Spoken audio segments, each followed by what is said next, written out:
Unlock a world of secure and convenient transactions for your online store by seamlessly integrating PayPal with Shopify. First, let's dive into your Shopify admin panel. Navigate to the bottom left corner and click on the Settings cog icon. Within your settings, locate and click on the Payments option in the left-hand menu. This is where we'll configure our payment gateway. On the Payments page, you'll find the Shopify Payments section. Scroll down and look for PayPal. If PayPal isn't already listed as an option, click the Add Payment Methods button.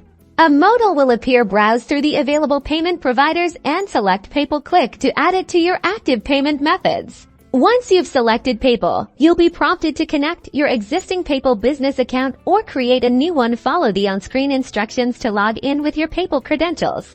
You may need to authorize Shopify to access your PayPal account. Review the permissions and click to grant access, ensuring a secure connection.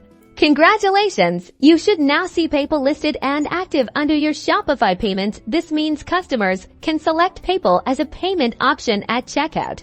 Now, when customers visit your Shopify store, they'll be presented with PayPal as a trusted and familiar payment choice, leading to increased conversion rates and a smoother shopping experience. With PayPal integrated, you're ready to process secure transactions and grow your business with confidence.